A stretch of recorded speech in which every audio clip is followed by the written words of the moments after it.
maandamano haya ambayo ni vijana au ambao walikuwa wanapangwa haswa mitandaoni, mtazamaji, ameweza kutokea. Na yalivyotokea basi hayakuwa na ule uchu ama ile ari, mtazamaji, ambao ilikuwa imeweza kuuzwa online, mtazamaji wangu. Palikuwa na pingamizi za hapa na pale, pakiwa na basi masuala mengi tu, polisi wakiweza kutapakaa kila mahali. Jinsi ambavyo tumeweza kuona mitandaoni, mtazamaji, polisi walikuwa wengi kwa baadhi ya maeneo hata kuliko wale ambao ni waandamanaji, mtazamaji wa Mufo TV. Inaonyesha kwamba serikali pia imetumia nguvu kubwa na nguvu nyingi zaidi kuweza kujihifadhi na kujiweka sawa, mtazamaji wa Mufo TV. Kwa polisi walikuwa wengi wakiweza kuwatawanya wale ambao walikuwa ni wachache wa kuweza kuanza kufanya nini, kuweza kujaribu kuangalia hali inakuaje. Kama sijaendelea sana, acha nipokee simu kutoka kwake Ruma akiwa upande huo wa Tanzania. Hello kakangu Ruma, upo live kupitia channel ya Mufo TV. Asante mkubwa mzakazi. Asante, nashukuru sana. Imekuaje? Labda niseme ni mara ya kwanza tuungana nawe kwa kipindi hiki cha siasa za Afrika Mashariki. Labda kujitambulisha tu kwa mwana Mufo TV jijini Nairobi, Tanzania, na pia Uganda wakaweze kukujua kabla tujaendelea. Naam, kwa majina naitwa Rumanyika Dioni Filimbi, ni mkazi wa Mbagala, wilaya Temeke, kwa hapa Dar es Salaam. Ndio. Basi asante na karibu kwa mara ya kwanza. Leo hii ikiwa ni siku ya tarehe 7 kaka yetu, pamekuwa na semi nyingi sana mitandaoni kwamba maandamano huenda yakaizima Tanzania na yakawa ni maandamano ya kuvunja rekodi ya yote ya maandamano ambayo shawahi tokea. Labda kutuarifu tu kutokana na maeneo ambayo wewe mwenyewe ulikuwa na hali ulizoshuhudia, kwamba kulikuwa na shughuli zipi, vijana wamefaulu ama polisi waliweza kushika doria na kuhakikisha kwamba hakuna maandamano ya 7/7?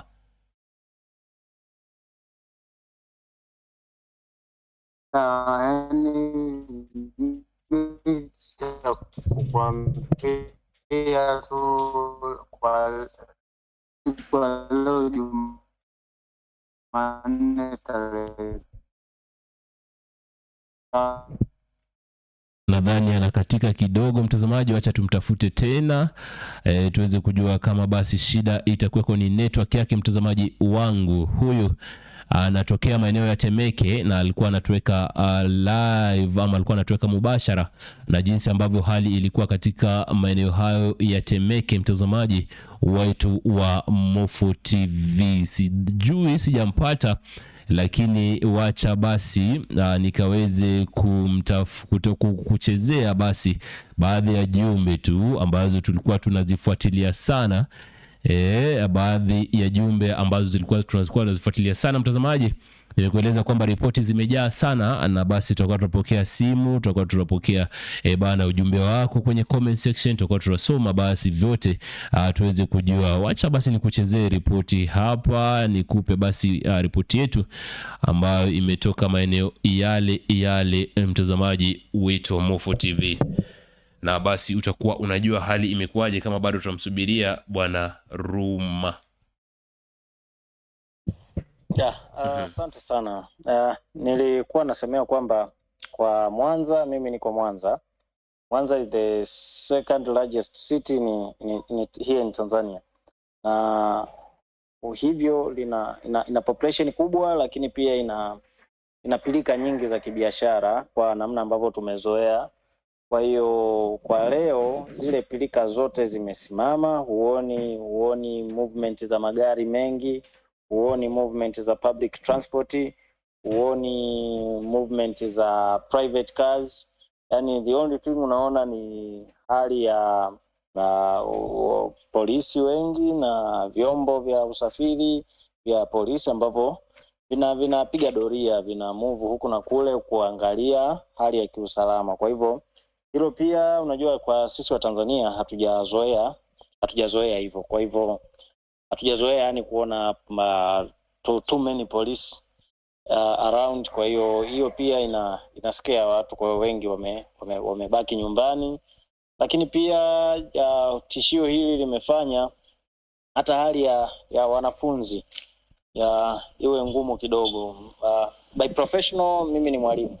Jana tulikuwa tunafungua shule, lakini tumefungua shule jana. Mimi hapa nina the total school nina wanafunzi kama 200 hivi, lakini jana walikuja wanafunzi 8 tu kwa shule nzima, na wale 8 nina vijana wangu ambao mimi naishi nao walikuwa kama 5. Kwa hiyo 3 means ndo wale wazazi ambao wali ignore situation, lakini most of them wameogopa. Kwa hiyo hata shule jana hazikufanya kazi, whether ni public school au hizi za private, yani zote ziliogopa. Kwa hiyo ukweli hali inatutisha, haitufanyi tuwe sawa, na nadhani pengine hili linaweza likawa linachukuliwa poa kwamba it's normal issue, lakini to me naiona kwamba inatengeneza kitu fulani hasa kwa kizazi ambacho kinakuwa hiki, kwa sababu mimi nyumbani na watoto, they feel it. Unaona kabisa sometimes wanakuuliza sensitive questions kuhusiana na hii hali.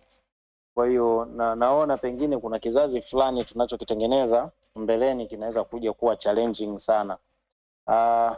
Mimi binafsi ningeshauri kama, kwa sababu madai ya watu kuandamana still yako pale pale kama ambavyo waliandamana Oktoba 29, madai yao yako pale pale na madai it's almost yale. Pengine mimi ningeshauri kwamba serikali kama kuna namna inaweza kusikiliza, haiwezi kutatua mambo yote kwa wakati mmoja, lakini wanaweza wakaanza na moja somehow kuridhisha wananchi, kuliko kuonekana pengine inatumika nguvu kubwa kuzima, kwa sababu nguvu inayotumika mimi naona kama vile ni kubwa sana. There is no need kuwa na vyombo vya usalama vingi kiasi hiki.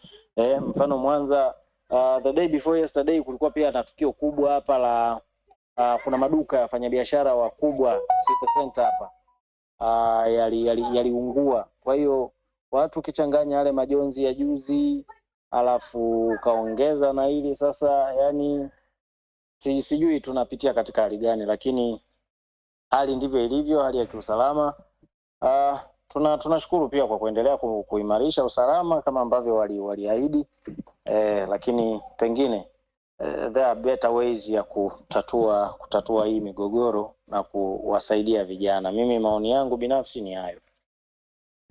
Na mtazamaji, huyo ni mwanafamilia mmoja wa Mofo TV akiwa maeneo ya Mwanza, Tanzania. Hiyo ndio ripoti ambayo imeshuka moja kwa moja kutoka maeneo ya Mwanza, Tanzania, na ripoti ambayo tumeipata na kuinakili vizuri mchana wa leo mtazamaji, ambapo ilikuwa inaonyesha kwamba maeneo ya Mwanza bana hakukuwa na shughuli nyingi. Yeye anasema binafsi ni mwalimu, lakini yale maeneo hakukuwa na shughuli nyingi ambazo zilikuwa zinaendelea, kwamba vitu vingi azungumzia bwana maeneo, mambo ya usafiri, azungumzia masuala ya watoto kuja shuleni, pia hakukuwa ni kawaida, na mambo mengi tu, biashara pia zikaweza kusimama mtazamaji.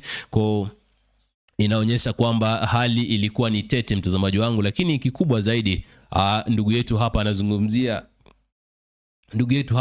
anazungumzia swala la kuweza kuona kwamba palikuwepo na uonekano mkubwa ama kikosi kikubwa cha polisi wakiweza kushika doria na kuweza kuhakikisha kwamba bana hakuna yoyote anaweza anavunja sheria yoyote mtazamaji. Kwenye comment section niambie kwamba wewe umeshuhudiaje siku hii ya leo bana, na kipi ambacho kimetokea maeneo ambayo ulikuwepo. Manake bana, hiyo ndio ripoti ambayo tunataka, na kuweza kujua kwamba baada ya maandamano haya basi mustakabali utakuwa ni upi, ni nani ambaye atakuwa anakaa wapi, na ni nani ambaye atakuwa basi anafanya nini. Wapo serikali itaweza kusonga iweze kuwasikiza wananchi, ama wananchi watakuwa wanazidi kuandamana zaidi mtazamaji. Kwenye comment section niandikie, kwenye ujumbe mfupi niandikie bana, niambie maeneo ambao ulikuwa leo hii nchini Tanzania bana, ni kipi ambacho kilikuwa kinatokelezea ama kilikuwa kinatokea samahani, na yepi ambayo ameweza kushuhudiwa, ni wananchi wameweza kujitokeza maeneo yepi ambao wananchi wameweza kujitokeza kuweza kuandamana. Manake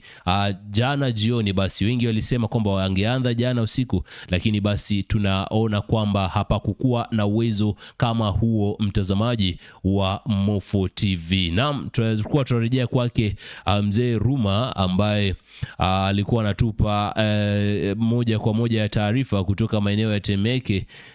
Akaweza kutuambia kwamba bwana, kwa ufasaha zaidi ni kipi ambacho kimeweza kutokezea na basi vijana wana ari namna gani. Rumanyika, sijui kama sasa hivi unatupata vizuri, manake nasi tunaibani kwamba unapatikana vizuri.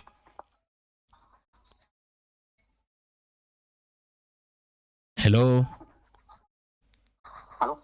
Yes Ruma, sijui kama unatupata, ningeomba basi usongeze sauti ya mziki wako chini kidogo tuweze kuwasiliana vizuri.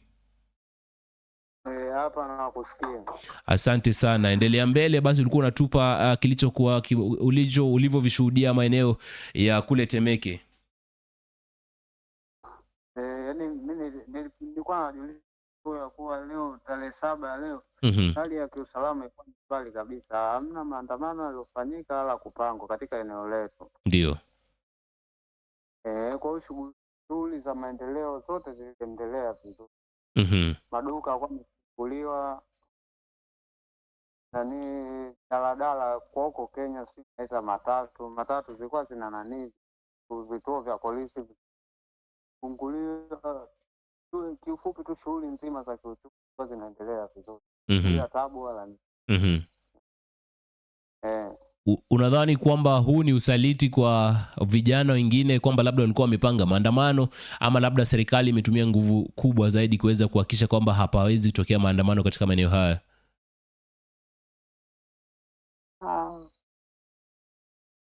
Mimi nadhani labda ni usaliti kwa vijana. Ndio.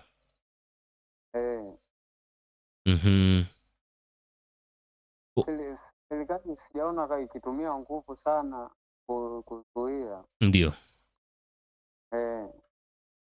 Naam, na upande mwingine wewe basi binafsi muonekano wako ni upi? Unadhani kwamba serikali ina la kujifunza kutokana na uoga huu ambao vijana waliweza kuuza mitandaoni, wakisema kwamba leo hii wangeweza kuingia mitaani kuweza kulilia haki na kuikomboa nchi yao? Unadhani kwamba serikali inafaa kusonga chini isikize hawa vijana alafu wasonge mbele? Manake hali kama hii ikiweza kuendelea, kwamba upande mwingine kwamba shughuli haziendelee, upande mwingine shughuli zinaendelea, taifa huenda likajongomea kwenye masuala ya ustawi. Kweli. Kweli kabisa. Naam. Nadhani basi itakuwa ni heri, maana tumeweza kupata kilichotokea maeneo ya Temeke. Binafsi labda ungeweza kushauri ni vizuri maandamano haya kazidi kuendelea, ama basi ikuwe ndo mwisho kabisa, vijana waridhike waende kazini wafanye kazi? Kama unavyojua taifa hujengwa na nguvu, kwa amani na kazi, sio vurugu. Ndio. Kwa hiyo letu hili tulivu hakukuwa na maandamano. Cha msingi tuchape kazi, tulee familia zetu na tuilinde amani ya nchi yetu.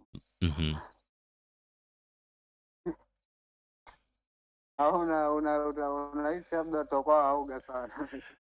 Sina mengi, mimi ni kumjuza tu, maanake ushaniambia leo tokea Temeke na nishajua kilichotokea Mwanza. Wacha tuweze kuangalia kwamba ni nani ambaye atakuwa anatujuza kutoka maeneo mengine ambayo maandamano haya yaliweza kushuhudiwa, na basi ilikuwaje, kama alifanyika au la hayakufanyika. Asante sana Rumanyika kuzungumza nasi kutoka maeneo hayo ya Temeke, Tanzania. Mtazamaji, ni kuweza tu kwenye hali tu ya kuweza kupokea bana ya kuweza kupokea ripoti hapa kule, tuweze kujua kwamba ni kipi ambacho kimekuwa kitokea leo hii mtazamaji, na basi mustakabali wa maandamano haya ambayo yalikuwa yamepangwa kule nchini Tanzania basi yatakuwa ni yepi, mtazamaji wetu wa Mofo TV. Wapo basi unatazama na upo nchini Tanzania bana, weza kunieleza kupitia comment section, ama nipigie simu studioni moja kwa moja uniambie kwamba hali imekuwaje mahali ambapo ulikuwa, vipi vijana waliweza kujitokeza na basi waliweza kufaulisha hali yao ya kuweza kuingia barabarani, ama basi ilikuwa ni swala tu la kuweza kuweza kuuza uoga mitandaoni, alafu basi wakawa kwamba wamepotea mtazamaji. Hizo ndizo ripoti ambazo ninakuja ama labda tungependa kuweza kuzisikia mtazamaji, na iwapo basi una uwezo wa kuweza kupiga simu, pia piga simu moja kwa moja kupitia nambari hii alama ya kujumlisha 254794599879 mtazamaji wa Mofo TV.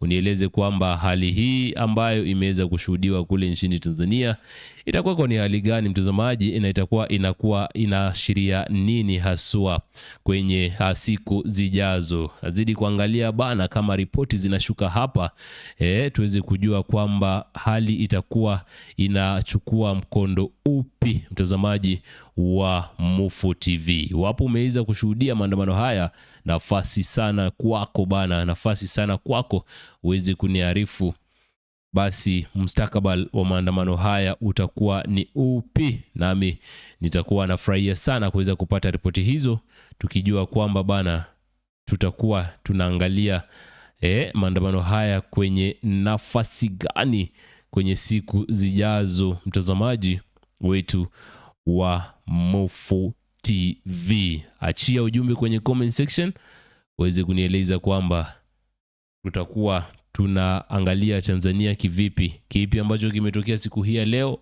Ni muhimu zaidi tuweze kupokea ripoti hiyo yote ama yoyote ambayo imeweza kutokea, na tuweze kujua kwamba basi nchi inajipangaje ama basi taifa linajipangaje kwenye hali ya kuweza kuhakikisha kwamba panapatikana amani nchini Tanzania. Yamekuwepo leo maandamano baadhi tu kwenye maeneo mengine, ukiweza kuarifiwa kwamba mvua ilikuwa ni ya juu zaidi, ikawa basi imeweza kuchanganya ule ambao nitasema kwamba ni ushikamano ama labda ni mpango mzima wa kuweza kuandaa maandamano haya.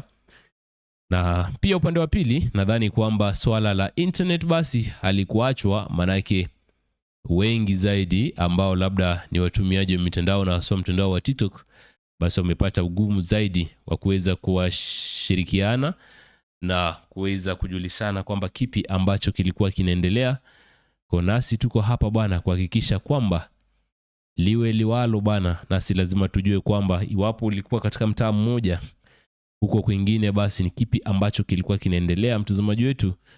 Na basi kubwa zaidi ni kuweza kukujuza, na tukisha kujuza bana, sisi tutakuwa watu wenye furaha zaidi, kwa sababu itakuwa ni furaha yetu siku zote mtazamaji. Chaneli ni Mofo TV, jina langu Vincent Okinda. Yapo unaungana nami sasa hivi, share link, karibisha wenzako bana, tuweze tukujua kwamba maandamano haya yalikuwa ya kishindo zaidi, hayakuweza kutokea, hayajaweza kuwafikia vile viwango ambavyo wengi walivisubiria. Kwa tutakuwa tunachukua mkondo upi kuweza kuhakikisha kwamba taifa linaweza kusonga mbele kwa amani? Je, yataendelea? Ama upande wa pili, je, yataweza basi kusimamishwa? Ama labda taifa serikali itaweza kujikakamua ili iweze kusongea karibu kuwasikiza vijana? Hayo ndio maswala ambayo basi muda utakuwa unatujibu.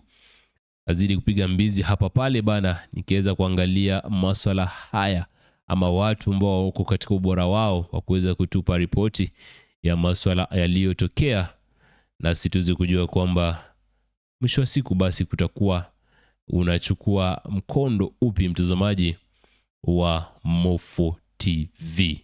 Zungumza nasi kwenye comment section uweze kutuarifu bana hali hii ya maandamano, matokeo ni yepi? Na basi kando na matokeo ama labda mahali ambapo ulikuwa, ni kipi ambacho kiliweza kutokea mtazamaji wetu wa Mofo TV kwenye tu hali za kudokoa mtazamaji, nami nitakuwa nina jua vizuri zaidi ni nani wa kuweza kumweka kwenye line ya simu, tuweze kujua kwamba taarifa kamili ni zipi. Mtazamaji, taarifa kamili ni zipi kwenye mbio hizi za kuweza kuangalia kwamba, mtazamaji, taifa jirani linajiweka sawa. Mtazamaji wetu wa Mufo TV, kocha msingi bana, nipe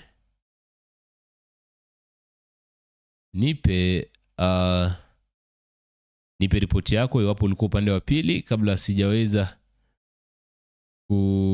kutafuta wale ambao, baadhi tu ya wale ambao tulizungumza nao jana wakaweza kutupa ripoti kwenye swala hili. Acha tuungane naye Bwana Sudi aweze kutueleza kwamba yeye kidiplomasia anaona kwamba swala la maandamano kutofanyika kikamilifu basi linaashiria nini, na basi litakuwa linaleta hatari gani ama athari gani kwa mwananchi wa kawaida nchini Tanzania. Hello Bwana Sudi. Hello. Jambo. Napenda pia kusalimu wale wanaotusikiza, wale ambao, samahani mtazamaji, imeweza katika tunapambana nayo jinsi ambavyo inaenda. Mtazamaji, zungumza nasi kwenye comment section, atuambie kwamba iwapo ulikuwa nchini Tanzania hali ya maandamano imekuaje na athari gani, ama kutakuwa nachukuliwa line gani kuweza kuendelea. Kaka yangu endelea, samahani kwa hali ya mitambo. ujambo. Salama sana Sudi. Ningependa pia kusalimu wale ambao wanatufuatilia, ndio, na kutumai kwamba kila mmoja ako salama kila mahali popote alipo. Familia hii ya Mufo TV ndio familia kubwa, kwa hivyo ninafurahi pia kuika na wewe siku ya leo. Asante. Kuwa na siku ngumu sana, siku yenye imekuwa na mambo mengi. Naam. Lakini tunashukuru Mungu tungali hai na bado tuna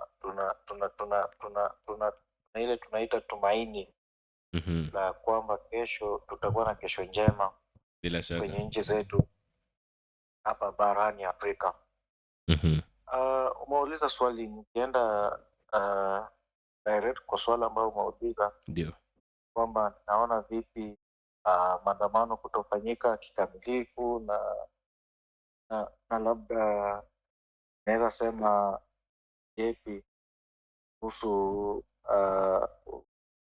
unasema kuhusu mambo na nchi ama leo hii ambapo pametokea maandamano. Samahani nikukumbushe kidogo.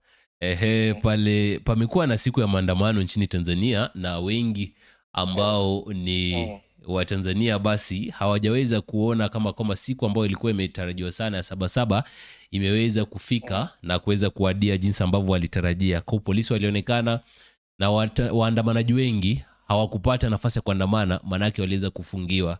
Sasa wewe labda ukiangalia kwa swala hili kidiplomasia, unaweza ukasema kwamba athari zitakuwa zipi, na wewe binafsi kwamba unachukuliaje kwamba maandamano yanapangwa alafu yanakosa kutimia? Athari zitakuwa zipi kwa Mtanzania?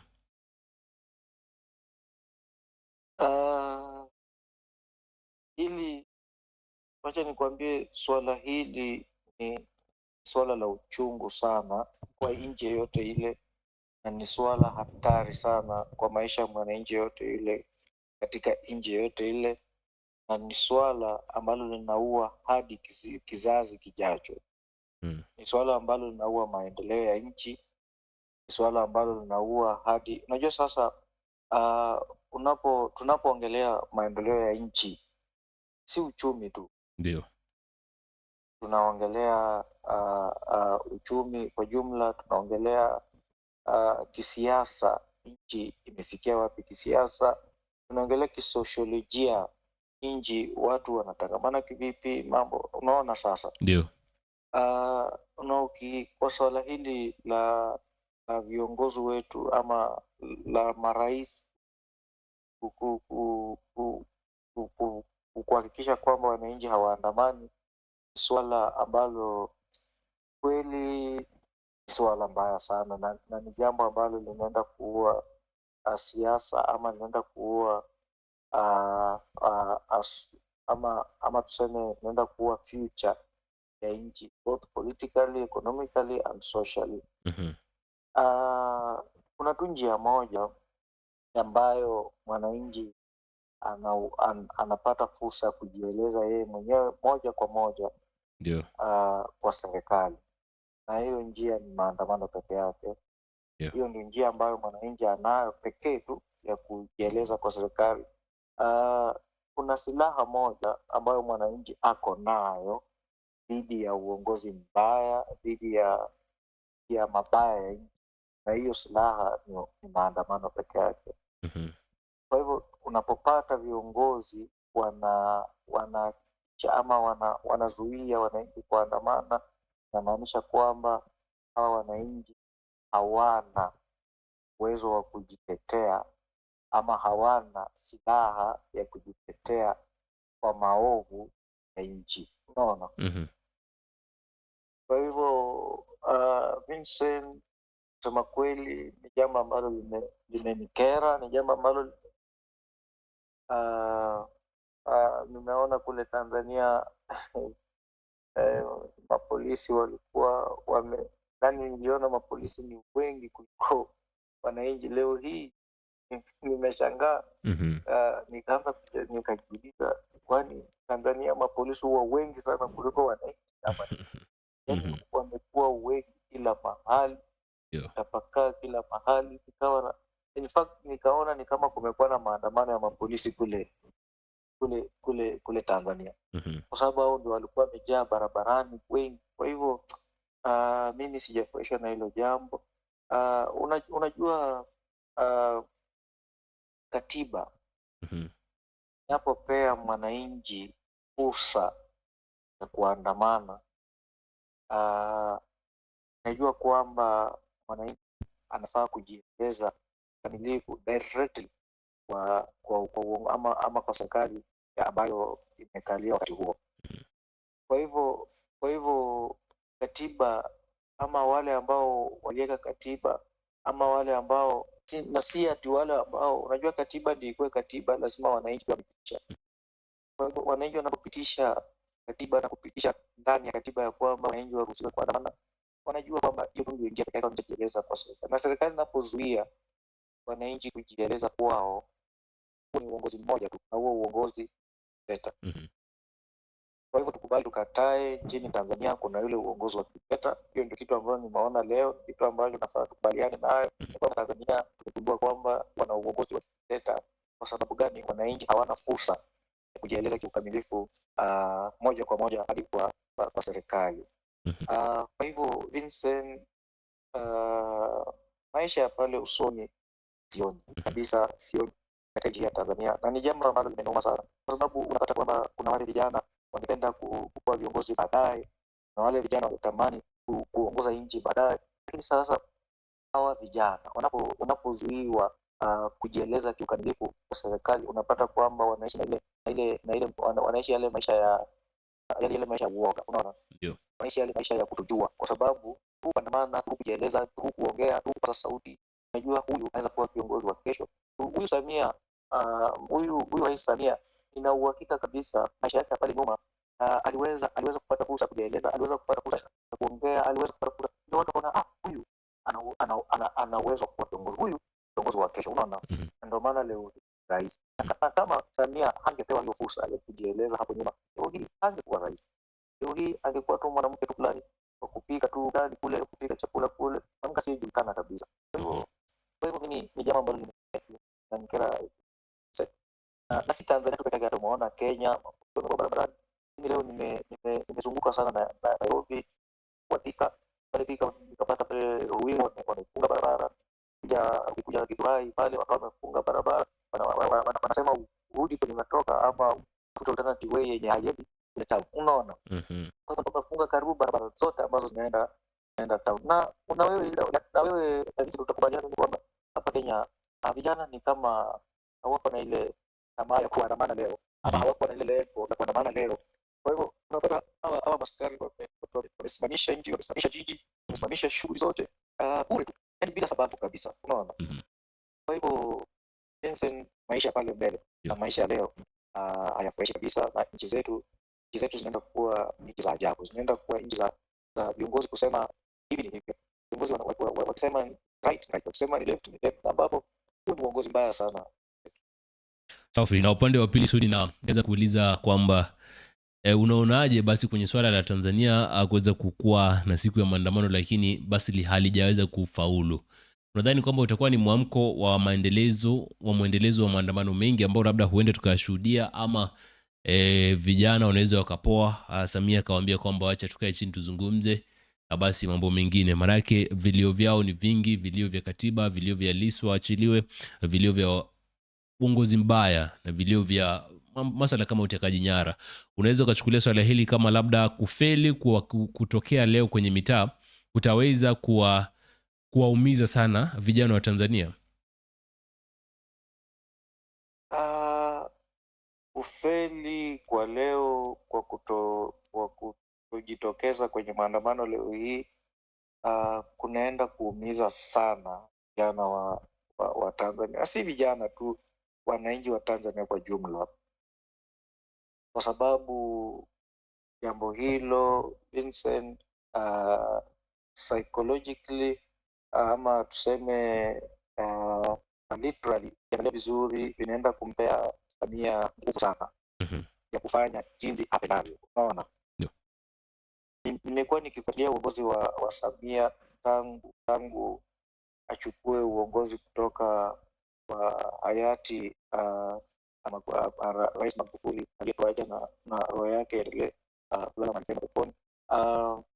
Utagundua kwamba alichukua na ile unasema kwamba alichukua na kukalia kimabavu, unaona, na kutaka kwamba asiambiwe, na kutaka kwamba ambapo ni politically strategy na mechanism. Kuna wale watu ambao wanakalia uongozi na wanakalia kimabavu, na hiyo kukalia hivyo kuwa ngumu, wanasema kuwa ngumu, kuwa arrogant, kuwa yani hiyo inamfanya yeye kuendelea kukaa. Kwa hivyo ni jambo ambalo kivyake linamsaidia, ndio, kwa sababu hakuna all mechanism, hakuna yuko Kenya dictator, kuna yeye ni commander chief, ndio hakuna zile kila kitu anachohitaji kukaa pale, unaona. Kwa hivyo vijana kutokezea leo inaenda kuumiza vijana wa Tanzania, inaenda kuumiza nchi nzima, si vijana tu, bali nchi nzima, kwa sababu Vincent nadhani katika fikra zangu Mama Samia si mtu wa kwenda kukaa na kuongea. Mtu wa yeye kuongea wewe umsikize, mtu wa yeye kusema na wewe ufuate. Ukiangalia jinsi alivyochukua uongozi ya tamu yanaanza hivi majuzi, ukiangalia jinsi alivyofanya Lissu, ukiangalia yale mambo amekuwa akiyafanya, utagundua kwamba baadaye hawezi wananchi pamoja. Kwa sababu gani Vincent? Alipopita kule kulikuwa na vurugu nyingi sana Tanzania, unakumbuka? Kulikuwa na vurugu nyingi sana, wengi walikuwa wamepinga, wengi wanasema usajiliwe kwanza, kama ni kule ifanyike, kama anaachiliwa. Kulikuwa na vurugu sana. Angekuwa mtu wa kutaka ama kufanya ile tunaitwa negotiation, hiyo ndio wakati angeita wananchi wa Tanzania aseme kila kitu ili inafanyika makosa ama kupitia haya na haya, lakini unaona hakufanya hivyo. Yeye alizidi kwenda mbele, yeye alizidi kutaka uongozi, yeye alizidi baada ya kupita na kuanza kuweka mambo wakati.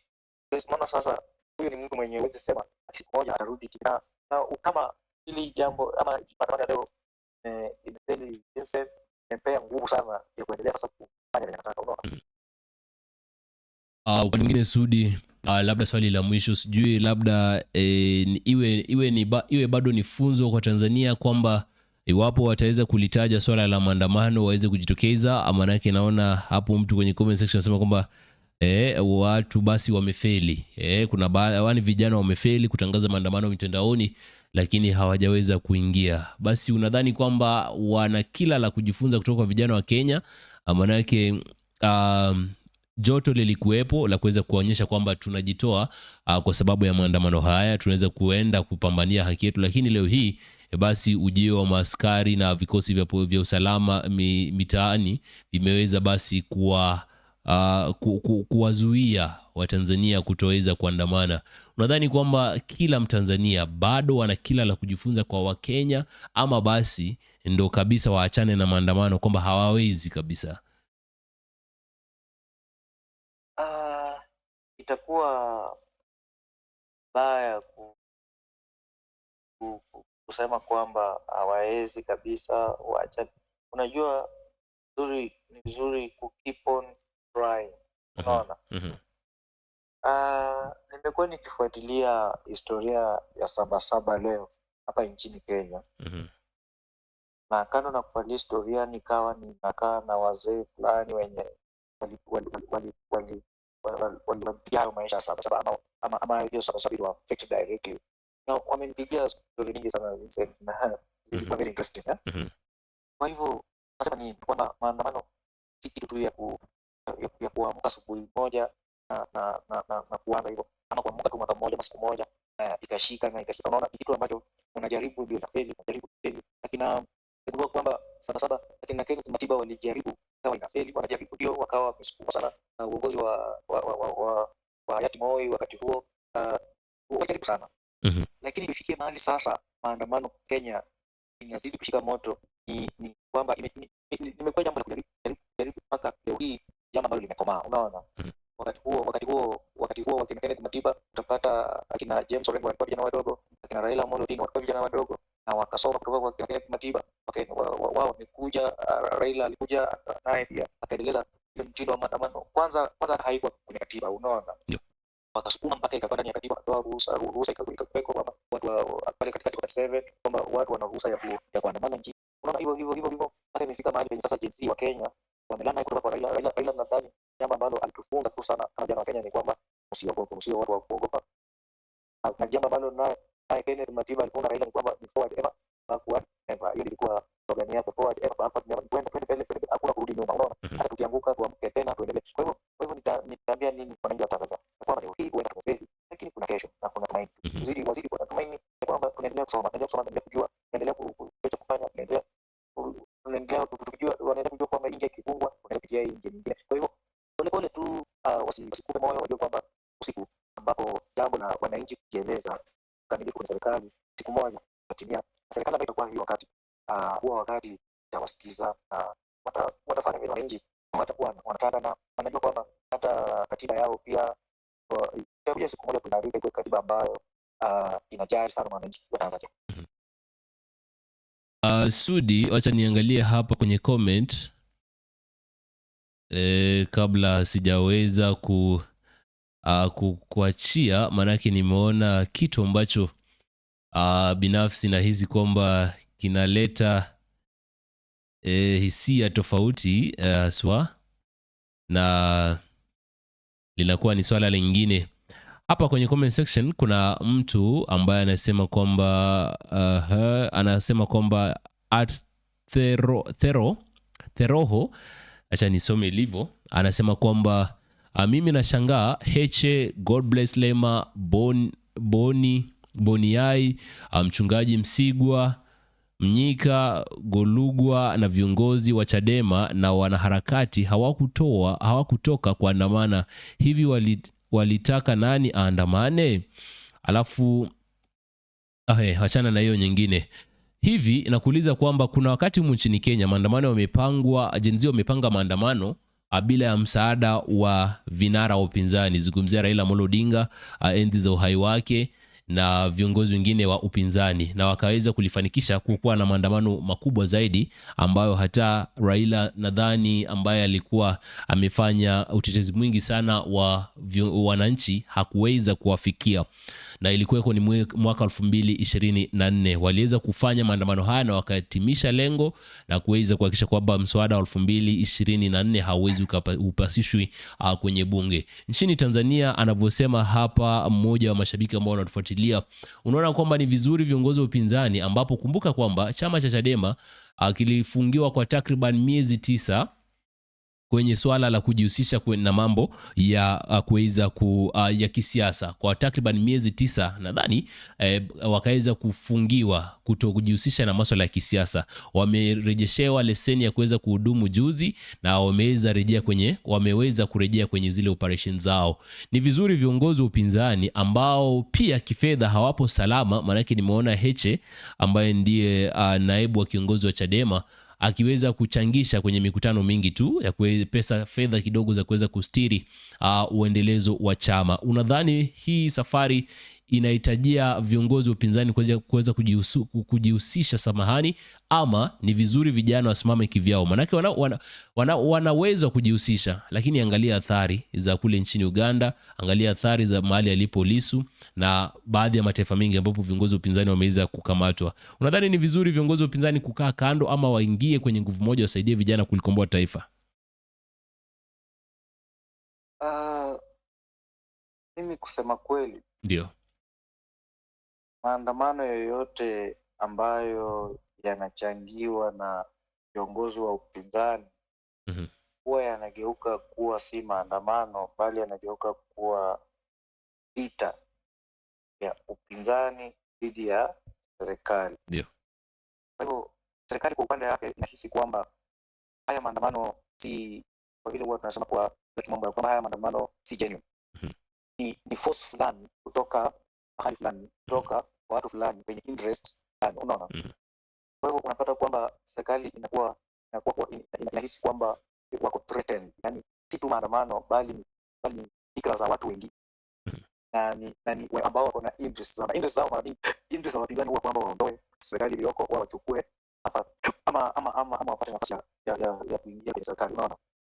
Kwa hivyo unapata kwamba maandamano mara mingi yale ambayo yanachangiwa na viongozi wa upinzani hayakuwa vile effective, kwa sababu serikali inahisi kwamba ama ni viongozi fulani tu ambao wanafanya vijana waandamane ama ambao wana interest zao. Kwa hivyo unapata kwamba inakuwa ni vita ya serikali dhidi ya opposition. Kwa hivyo unapata si maandamano, kwa sababu kuwa vita dhidi ya chama fulani na chama fulani, dhidi ya serikali na upinzani dhidi ya watu fulani na watu wengine. Lakini maandamano mazuri jinsi ambayo tuliona Kenya, maandamano ambayo yalikuwa ya Gen-Z, serikali ilijaribu sana, ilitamani sana kujua viongozi wa maandamano hayo ni nani, ambapo walishindwa kujua nani, kwa sababu jana wako na kiongozi hawakuwa na mtu fulani. Yalikuwa maandamano si ya kabila fulani, maandamano ya Kenya nzima, kutoka kona zote za nchi, kabila zote, vijana wote, wasichana kwa wavulana, unaona?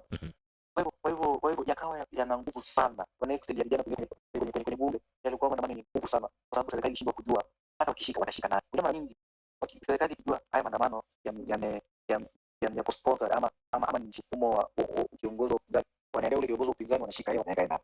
Sio maandamano imeishia hapo, kwa sababu yeye alikuwa anasukuma maandamano, wanaendea yeye wanashika yeye wanaweka ndani. Haya, kama ni hapa Kenya kiongozi fulani anafanya maandamano, wanaendea kiongozi wanaweka ndani ya serikali, wanapewa pesa, wanabisha vinono, na hivyo anasahau mambo na maandamano, anasahau. Hiyo ndio kufanyika Kenya kwa miaka yote. Kiongozi wa upinzani akisema maandamano anaita yeye wanaweka kwa meza, anakwenda pale, haina mambo ya maandamano sasa, haina mambo ya wananchi, haina ile mambo ya wananchi, anakwenda pesa anaenda na mambo yake yeye, familia yake na watu wake, unaona? Ndio.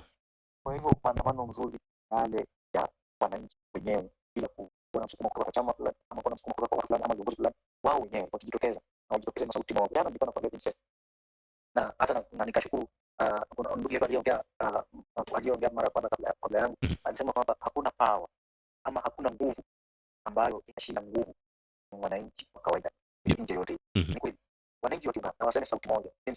Tumeona kwa mataifa mengi kama Kenya, jana waliungana, si vijana tu bali vijana waliungana, ndio wakaongea sauti moja, walienda hadi parliament, finance bill ikasimamishwa, cabinet secretaries wakasimamishwa kazi. Unaona, nchi nzima na si dunia nzima ikasikia kweli Kenya wameongea sauti moja. Uliona pale Zimbabwe wananchi wakashikana, wakaongea sauti moja, wakatoka wakaenda hadi kule Ikulu. Uliona mabadiliko, unaona? Unaona kule Nepal wananchi wakajitokeza, wakatoka na sauti moja na lengo likatimia, unaona? Kwa hivyo vile vile Tanzania wananchi wakishikana na watoke kwa sauti moja, waseme sauti moja, wajitokeze kwa nguvu na waache uoga. Nakwambia instant hata nao wazalendo watasikizwa, sauti yao itasikika na dunia mzima itasikia kweli Watanzania wameongea. Kwa hivyo maandamano mazuri si yale ambayo yako ya msukumo kutoka kwa viongozi wa upinzani ama kutoka kwa kikundi fulani ama chama fulani. Maandamano mazuri ni yale wananchi wenyewe wamejitokeza, wananchi wenyewe wamekuwa na msukumo fulani, kwa hivyo wamejitokeza na kupaza sauti zao. Asante sana Bwana Sudi, na acha niseme kwamba asante pia kwa kuweza kutupatia wazo lako na mawazo yako pia kuhusiana na maandamano haya nchini Tanzania ambao hayajaweza kufanikishwa, lakini tuna imani kwamba basi tutakuwa tunajua kwa siku kesho, tutakuwa tunajua mjadala mshtaka samahani utakuwa ni upi wakiendelea mbele na taifa lao letu. Sisi sio kuchochea bali kuangalia tu uendelevu na masuala haya ya Afrika Mashariki. Sio kama una neno la mwisho, lakini kutoka kwetu Mofu sidhani kama tuna swali kwa sasa hivi kaka yetu. Niko na neno la mwisho Vincent. Ndio. Ningependa kusema kwamba kwa viongozi wetu na jana yeyote yule ama mtu yeyote yule usiku huu ambaye anaweza kutusikiliza, ningependa kusema kwamba kila mtu mwenye ako na tamaa ya kuwa kiongozi ajue kwamba uongozi tunaitanga sisi si wa milele. Samia hata kuwa rais wa Tanzania miaka yote ama hata kuwa rais wa Tanzania milele. Rais William Ruto hata kuwa rais hapa Kenya milele. Bwana Kenyatta kaenda, Moi kaenda, Kibaki kaenda, Uhuru kaenda, Ruto naye pia kaenda, Samia kaenda, Magufuli aenda, unaona. Kwa hivyo kitu ambacho kina maana sana katika uongozi ile impact umacha kwa wale watu ukiwaongoza. Impact yako is it positive or negative? Impact kwa macho kwa wananchi watazidi kuishi kuiongelea kwa furaha ama kwa machungu. Watakumbuka uongozi wako, watakumbuka kwa furaha ama kwa machungu. Watakumbuka ulipokuwa kiongozi, watakumbuka kwa furaha ama kwa machungu. Impact ambayo uliacha kwa watu ambao wamekuongoza, uwe MCA, uwe MP, uwe governor, uwe mbunge, yani katika wadhifa wote ule wa kiongozi, unapokuwa kiongozi Vincent. Ndio. Hata wewe unapokuwa kwa Mofu TV, ule wakati umepewa ama a chance umepata kuwa live kwa Mofu TV. Kwa unajiuliza kwamba impact yangu hapa Mofu TV ni gani? Wakati mmoja au kwa Mofu TV milele na yote. Kwa Vincent, mambo unapata songa, umeenda na wengine umekuwa unaona. Lakini ukikumbuka pale Mofu TV, kumbuka Vincent kwa pale kukumbuka kwa mazuri ama kwa ubaya. Unaona? Kwa hivyo viongozi wetu na wale wote ambao wanatamani kuwa viongozi hapo mbele, ningependa kuwasihi kitu cha kuweka kilini, wajue kwamba ninapotaka kuwa kiongozi ama ninapokuwa kiongozi, kati yangu ambao wanaongoza kwa gani nakumbuka kwa mazuri ama kwa mabaya. Hilo ndio lisema napenda kuachia watu wetu ama kuachia dunia ya ulimwengu ama kuachia nchi zetu za Afrika ambazo zinaongozwa na Waafrika wenzetu.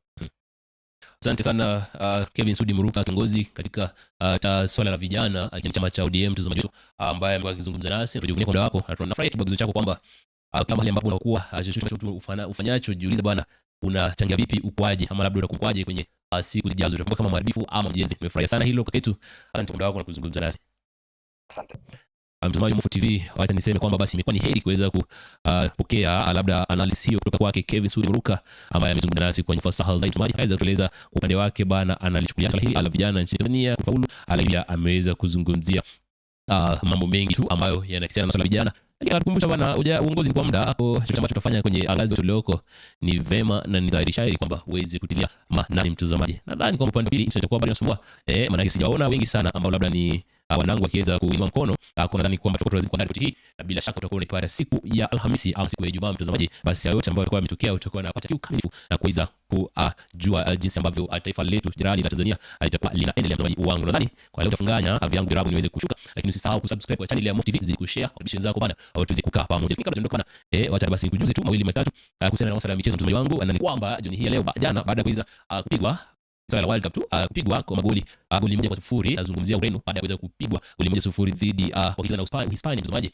Basi kaweza kuelekea nyumbani, Hispania ikasonga mbele. Basi leo hii mtazamaji taifa la Argentina limeweza kumlabwa Misri magoli 3-2 baada ya kutoka chini kuanzia dakika ya 80 mtazamaji. Kwa Argentina imeweza kumlabwa Misri magoli 3-2. Kwa timu ya Hispania itakuwa inasonga mbele kuchuana na timu itakuwa zinasonga mbele, timu ya Ufaransa itakuwa inasonga mbele, Argentina itakuwa inasonga mbele, alafu baadaye Switzerland dhidi ya Colombia. Basi itakuwa tunasubiri nani ambaye atakuwa ni mshindi. Ufaransa itakuwa inachuana na timu ya Morocco. Basi tuweze kusubiri kwamba ni yapi ambayo itakuwa inatokea mtazamaji. Wengine watakuwa na kisukuma dhidi ya Argentina, alafu basi atakayeshinda kati ya Switzerland dhidi ya Colombia atakuwa anavana